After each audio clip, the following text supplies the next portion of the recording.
Tere, Reeli. Tere, tere. Nii, siis tere tulemast siis siia podcasti. Et kuidas siis, räägis endast, et mis on sinu seos siis Shibariga? Kuidas sattusid siia? Kuidas ma sattusin? Sattusin väga huvitaval moel, et ükskord kunagi ammu, mingi 7 või rohkem aastat tagasi juba, mu tolleaegne abikaasa siis nägi või talle saadeti kutseüritusele, kus siis Andy Purju pidi tulema tegema siis Shibari teemalist esimest korda sellist workshopi. Ja siis ta näitas mulle seda kuulutust ja teatas, et tema läheb sinna. Ja kuna mina pidin jääma lastega koju, siis ta vajas nagu minu nii-öelda heakskiitu selleks. Ja kui ma siis guugeldasin, et mis see Shibari on, siis mul läksid silmad särama, mõtlesin, vau, mine, loomulikult on ju. Aastal niisugune toetav, mine, seotaks inimesi kinni, mine tee ära see. Ja, sest et mul ei olnud õrna aimugi, et selline asi üldse eksisteerib. Ja kui ma olin teada saanud, et selline asi on olemas ja just selline kunstiline pool ja kõik, et ei ole lihtsalt see, et seod käed nagu voodi külge kinni ja nende käeraudadega, vaid lausa nagu köitega ja et see on niisugune erinevad tehnikad ja kõik niisugune teadus omaette, siis hakkas mind ka huvitama. Ja loomulikult mul ei olnud selle vastu mitte midagi, et ta tuleb ju koju ja hakkab minu peal katsetama seda kõike. Nii et ootasin huviga. Mõtlesid huviga, jah? Ja kuidas oli siis esimesed olid siis? No ütleme niimoodi, et esimesed olid väga huvitavad, adrenaliini rohked ja selline just nagu laps oleks kuskil kommipoes või nii, et nagu ei tea, mis kõik nagu toimuma hakkab. Ja seega nagu esimestel kuudel ikka päris palju öösid läks selle alla, et sai nagu neid proovida ja katsetada erinevaid asju. Ja loomulikult YouTube'ist kohe otsisime nagu juurde ja igalt poolt internetist, et midagigi jälle saaks juurde ja katsetada ja proovida ja kogeda. Okei, aga ma siis aga sa ise oled praegu ka siduja nagu, et kuidas sa nagu, et praegu oli see, et kuidas sa nagu olid peaaegu seotava rollis ja kuidas see sattus see, et sinust ise siduja? No sealt see niimoodi läkski, et alguses mina olin siis nagu seotava rollis ja puhtalt sel põhjusel, et mulle meeldis see roll ja minu abikaasale tolleaegsele meeldis just siduda. Ja seega ta nagu temal endale ei pakkunud pinget köites olemine. Ja meil ei olnud nagu mingit pointi nagu seda switchida. Ja siis ma olingi nagu maksimaalselt, kasutasin ära kõiki neid võimalusi, et olla köites ja kogeda seda, aga kui meil nagu suhe hakkas minema laiali, siis mingi hetk oligi see, et jäi seda poolt ka vähemaks ja ma hakkasin siis nagu tundma puudust sellest. Ja kui siis suhe nagu täiesti laiali põhimõtteliselt oli juba läinud, siis ma hakkasin otsima inimesi, et kedagi teist, et kellega siis jätkata asja. Ja sain teada, et nagu põhimõtteliselt ei ole nagu selliseid inimesi, et kui ma nagu otsisin, ma leidsin kogu aeg pigem neid inimesi, neid mehi, kes tahtsid, et mina neid seoks, kui ma ütlesin, et see teema nagu huvitab mind. Vahepeal oli muidugi see juhtunud ka, et mingisugustel workshopidel ikkagi ma olin saanud juba nagu katsetada ka ise siduda, kuna mind huvitas see. Ja siis mul mingisugused oskused juba olid olemas. Ja siis, kuna ma leidsin, et mehi kuskilt ei leia selliseid, siis ma hakkasin kodus ise ennast siduma. Nagu niimoodi või? Jah. No midagi polnud teha, riputuspunkt oli olemas ka, et siis kuni riputamiseni välja, et lihtsalt kogesin seda poolt üksinda iseseisvalt. Et ja sealt natuke tuli neid oskusi juba selle koha pealt järjest rohkem nagu juurde. Ja siis, okei. Ja siis nüüd sa oled ju ise ju kuulus Shibari õpetaja. No, kas nüüd just kuulus, aga ega see on see, et häda ajab härja kaevu, eks ju. Et kui ma saingi aru, et selliseid inimesi mitmel põhjusel ei leia kusagilt. Üks pool ongi see, et inimesed nagu häbenevad tunnistada sellist asja, kaasa arvatud mina, et ma ju kellelegi ei öelnud, et ma sellise asjaga tegelen, et ei julgenud nagu tuttavatele sõpradelegi väga öelda, et parimad sõbrannad ainult tead seda. Et siis aga need, kes teadsid, need siis hakkasid tagant torkima, et kuule Reeli, et sul tuleb see nii hästi välja, et kui nad olid näinud kuskil, ma natukene kedagi olin sidunud, et miks sa ei õpeta teistele, et õpeta mulle ja õpeta seal sõprusringkonnas ja teises ja siis lõpuks ma lasin endale augu pähe rääkida. Et mind nagu siis palgatigi tegelikult üks esimesi üritusi oli Virgega koos, et Virge tahtis lihtsalt, et ma tuleks aitaks tal teha seda Shibari poolt, et natukene õpetan siis neid baassõlmi asju. Virge on siis tantraõpetaja ja juhuslikult mina olin seal tollel samal esimest korda olin õpilane nagu. Sina nagu päris esimesel üritusel ei olnud. Ei olnud. Ma olin järgmisel siis või? See oli vist järgmisel ja sest kusjuures päris esimene vist oli isegi Tartus. Okay. Et oli nagu hästi väikene ringkond ja siis oli see suht vähe rahvast. Ja siis vahepeal sinna veel sattus ka see Marguse üritus, et ma tegin ühel tantratantsu talvelaagril workshopi ka, kus ma nagu ise värisesin nagu haavaleht, sellepärast et mul on tegelikult esinemise ees nagu siuksed hirmud ja mulle ei meeldi nagu olla suure rahva hulga ees ja rääkida. Et siis ma pidin ennast kõvasti kokku võtma, et see nagu üldse teoks saaks. Aga tegin ära ja olen väga õnnelik selle üle, et sealt sain nagu julgust juurde. Ja siis oli neid Virgega paar siukest üritust järjest ja ka Mirjamiga koos tegime natukene.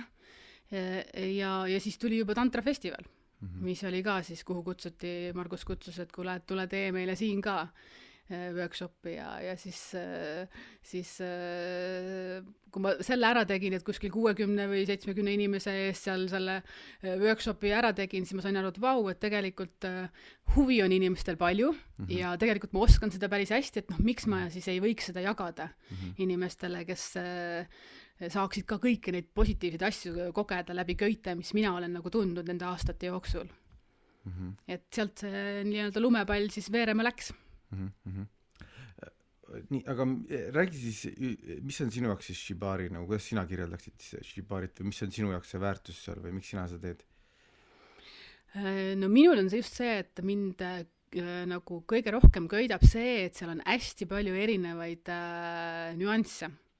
Ja see ongi see, et sa saad seda kasutada ka vastavalt isegi enda meeleoludele. Et kui mul on täna nagu siukene kurvem tunne võib-olla, tahan, et mind keegi lihtsalt nagu hoiaks, eks ju, hästi turvaliselt tunneksin ennast, siis ma saan nagu kasutada seda sellisel eesmärgil ja hästi kiiresti kätte selle hästi hoitud ja turvalise tunde.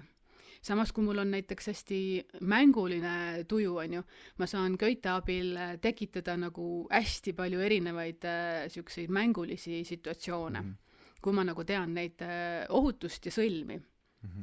Ja samuti ma saan nagu, kui ma siis olen, ütleme siis köites, ma saan minna erinevatesse kohtadesse iseenda sees või lasta ennast lahti mingitesse situatsioonides, kus ma muidu võib-olla ei laseks nende köite abil. Et mulle nii kaua, kui ma olingi see siis seotav pool, alguse pool eriti, ma leidsin, et läbi köite oli mul kõige lihtsam välja lülitada endas seda kontrollivajadust, mis mul igapäevaelus oli hästi suur. Kui sul ongi nagu lapsed, kodu, perekond, igasugu töö, kõik on nagu siuke hästi mõnes mõttes mehelikus energias ja kõike pead kontrollima, et kõik saab tehtud õigel ajal, õiges kohas, õiges mahus, siis kui sa oled kinni seotud, sa saad aru, et nagu sa ei kontrolli enam mitte midagi, et sinul ei ole siin nagu mitte mingisugust nagu sõnaõigust nii-öelda. Ja tegelikult loomulikult on sõnaõigus, sa võid alati öelda stopp, on ju, aga lihtsalt sa saad aru, et seal pole mingit pointi ja sa ei peagi seda tegema. Ja sa saad välja lülitada isegi mõttetasandil selle kontrolli. Et see oli kõige suurem nagu avastus minu jaoks. Aga miks sul meeldib siduda teisi inimesi kinni? Siduda mulle meeldib nagu kõige rohkem võib-olla sellepärast, et näha, mis toimub selle inimesega, kes siis kinni seotud saab. Kuna ongi, et just nii erinevad kohad on see, kuhu need köied võivad viia. Alates sellest, et ta lihtsalt nagu tunneb ennast hästi nagu turvaliselt või hästi õnnelikult või muutubki kurvaks, tal tuleb mingisugune protsess seest välja, mingisugune koht, mida ta pole julgenud võib-olla vaadata ja just nagu näha neid muutusi, et need on need, mis toovad mulle nagu sära silma. Ja noh, mõnikord on ka see, et inimene, kes võib-olla ütlebki, eriti mõni mees ütleb, et ta on nii tough, et teda nagu mitte miski nagu ei hoia kinni või siis on nagu hea näidata, et need hoiab küll, et ma tõmban su kohe kõvasti kinni ja võib-olla rippu ka ja noh, ütle nüüd, et miski ei hoia sind kinni, eks. Et siis on nagu näha ka mõnus seda kimbatust nagu meesterahva silmis, et oot, mis toimus. Väga äge. Aga ma küsiks sinu käest, mis on sinu superpower? Superpower? Shibaris? Shibaris võib-olla just see, et ma olen olnud nagu kõigis nendes rollides peaaegu igal pool, et nii siis seotava rollis kui ka siduja rollis, siis ma oskan nagu väga hästi nagu switchida neid asju ja samas ka nagu tunnetada ära nagu teise inimese või teise poole siis vajadusi või siis ka selliseid raskeid kohti tajuda, et mis need on, et olla nagu hästi kohal. Et ma arvan, et see on see koht. Räägi mingi võib-olla üks mingi, kus üks tavaline sessioon välja näeb ja räägi mingi eripärane kiksuga lugu Shibarist. Noh, tavapärane sessioon näeb siis välja selline, et siis kaks inimest kõigepealt leiavad nii-öelda kontakti, tavaliselt sellisel rahulikul moel lähevad ühele lainele, kas selleks on siis vaja väikest puudutust või silma vaatamist ja toetav muusika on alati hästi hea. Ja siis lihtsalt nagu lastakse nagu nendel köitel, vähemasti mina teen niimoodi, et lasen köitel rääkida, et mis nad tahavad nagu tegema hakata. Ja jälgingi seda, et kuidas inimene siis reageerib igale asjale, mis ma teen ja siis vastavalt ka ise siis omakorda vastu reageerin. Ja selles mõttes ei ole nagu ette teada, kuhu see asi viib. Et see on nagu kõige siukse tavalisem nagu sessioon.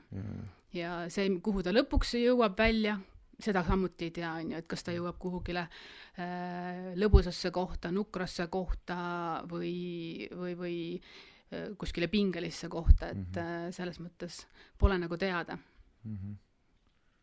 Okay. Aga mis on kõige eripärasem sessioon siis, mis on olnud, kui sa võid mõnda avalikustada, huvitav meelde mingi kiiksuga või?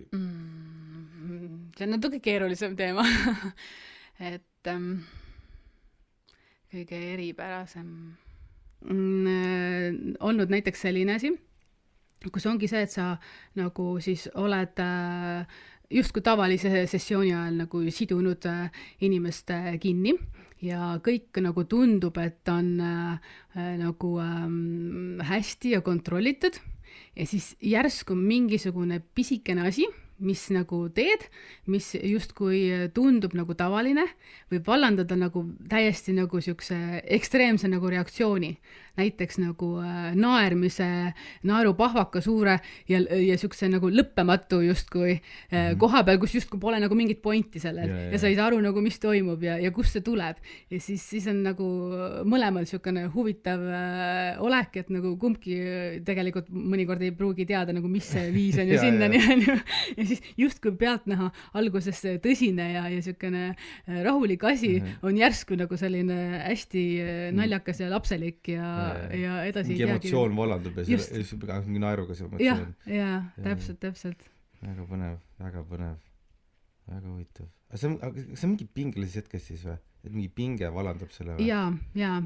Et nagu täiesti vabalt ongi see, et see ongi mingisugune, muidugi see võib ka viia mingisugune asi, mis on näinud justkui natuke üle piiri. Sa oled kannatanud nii palju ja siis mingi hetk oled alla andnud. Ja siis see allaandmise protsess, et kellel kuidas nagu väljendub, et mõnikord ongi niisugune lihtsalt hakkad naerma ja saad aru, et et mida ma siiamaani teinud olen, et hoidnud tagasi ja kinni ja pushinud vastu võib-olla ja saad aru, et tegelikult mul enam mitte midagi ei ole teha, on ju. Kuidas on Shibari sinu elu mõjutanud nagu inimesena, mitte nagu, nagu inimesena lihtsalt nagu, kas on? Et on tegelikult mind ennast on ta hästi palju õpetanud enda osas. jah. Just nagu enda nagu emotsioone võib-olla jälgima, kust miski tuleb ja mis on millegi asja põhjus. Et kuna need köied aitavad võimendada teatud protsesse, sa näed kiiremini ja kergemini nagu ära, mis on millegiga seotud. Tol hetkel sa ei pruugi aru saada veel, aga kui sa nagu järgmine päev rahulikult mõtled nagu seda protsessi uuesti, et mis millele järgnes, kuhu jõudis asi välja, siis sa tajud ära, et ahaa, seal oli see koht. Et see on seotud hoopis nagu võib-olla mingi muu asjaga. Ja niimoodi nagu juppike haaval sa nagu läbi erinevate kogemuste, erinevatel hetkedel, erinevatel päevadel, kus sa oled olnud erinevas nagu kohas, isegi väsimustasemed erinevad, siis tulebki välja nagu erinevaid neid asju, mis loovad su enda kohta nagu parema pildi järjest. Et õpid nagu iga päev midagi uut. Ja. Väga äge. Nii, aga kust sind leida võib, mida sa teed, reklaami ennast nüüd? No mind võib leida siis nii Facebookis kui siis internetist Köieparadiisi lehe kaudu, et Facebookis siis Köieparadiis ja koduleht on meil siis www.koieparadiis.ee, et sealt siis leiab kontaktid ja ka need asjad, millega siis nagu tegeleme, meie erinevad üritused ja loomulikult ka privaatsessioone saab alati nagu nii siis neid sidumissessioone kui ka siis koolitusi, et korraldame koos Markoga.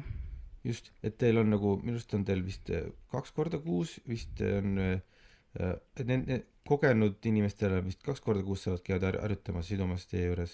No tegelikult on praegu selles hetkel niimoodi, et 1 kord kuus on niisugune nii-öelda edasijõudnute üritused ja siis 1 kord kuus on algajatele ja edasijõudnutele mõlemale, et kõik on oodatud. Et siis üle 1 kolmapäeva on meil siis üritused ja pluss lisaks on siis nagu siuksed lisaüritused nagu algajate kursused, paaride kursused ja võib-olla tuleb veel mõni huvitav asi, et kõik see info on seal kodulehel meil kirjas ja Facebooki paneme ka nagu jooksvalt järjest kogu aeg. Just. Mina ka soovitan minna, et see on nagu väga palju head infot saab sealt. Ja lisan ka selle... Hea põhja alla. Isegi siin Andi Purule, kes on tulnud nagu Need on käinud teie koolitustel seal paar inimest ja juba on näha, et on juba saavad hakkama ikka asjadega juba. Et see on väga hea koht, kus alustada. Ja lisan veel selle siia juurde, et see põhjus, miks me nagu Markoga tegelikult koos hakkasimegi seda Köieparadiisi alt tegema, oligi see, et me leidsime, et oleks hästi tore, kui Eestis oleks niisugune koht, kus inimesed saaksid nagu koguneda ja tutvuda ka teineteisega, et kes tahavad selle teemaga tegeleda.